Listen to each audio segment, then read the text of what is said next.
आज आपण गाजराचा हलवा बनवणार आहोत।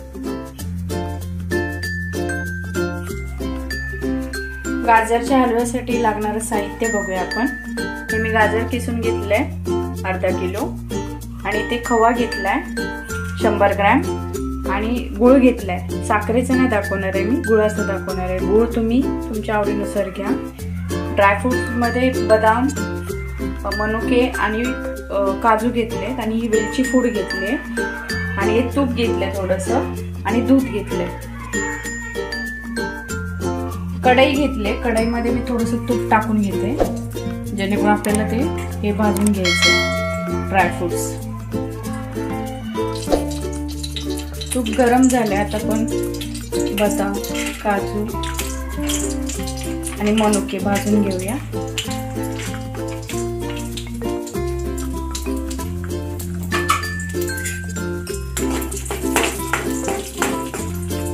ब्राउन कलर येईपर्यंत आपल्याला भाजून घेऊया।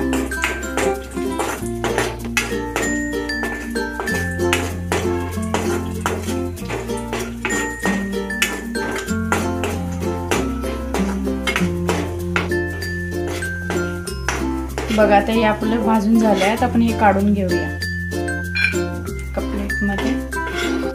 हे आपण भाजून घेतलेत। आता त्याच तुपामध्ये आपल्याला हा गाजरचा हलवा भाजून घ्यायचा आहे।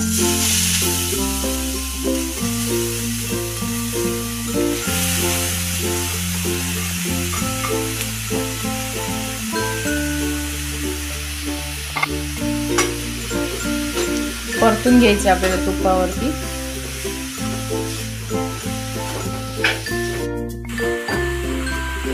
आपण तुपावरती चांगला त्याला ना 5 मिनिटं पूर्ण परतून घेतलाय, म्हणजे जेणेकरून त्यातला पाण्याचा अंश आहे ना तो कमी होऊन जाईल।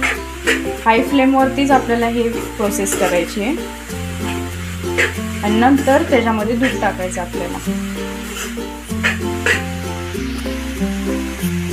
आता आपल्या 5-6 मिनिटांनी आपण परतून घेतलाय। आता आपण याच्यामध्ये दूध टाकून घेऊया।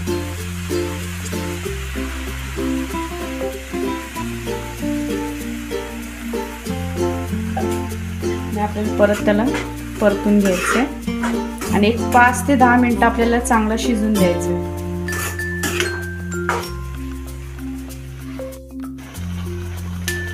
10 मिनिटं झाले, आपलं दूध थोडंसं आटायला लागलंय। आता या स्टेप मध्ये आपल्याला गूळ टाकून घ्यायचंय। गुळाऐवजी तुम्ही साखर पण वापरू शकता।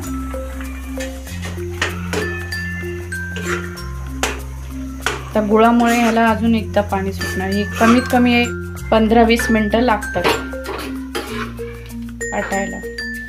आता आपण याच्यावरती झाकण ठेवून याला 10 मिनिटं परत एकदा शिजवून घ्यायचं। बघू शकता आपलं बघा गाजराचं आहे ना पाणी आटत आलंय। आता याच्यामध्ये आपण खवा टाकून घेऊया। हा खवा घेतलाय मी 100 ग्रॅम, हा टाकून घ्यायचा।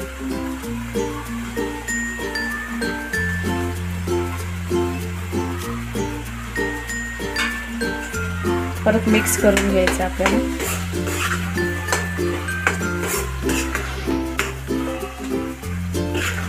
परत आपल्याला 5 मिनिटं हाय फ्लेम वरती शिजवून घ्यायचं।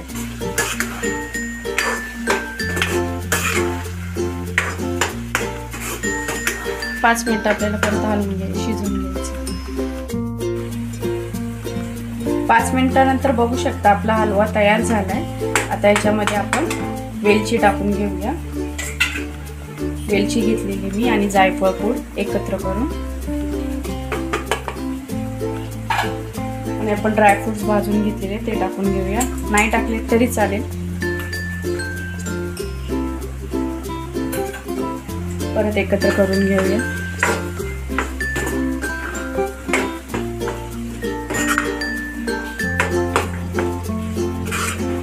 अशा प्रकारे आपला गाजरचा हलवा तयार झालाय, बघू शकता।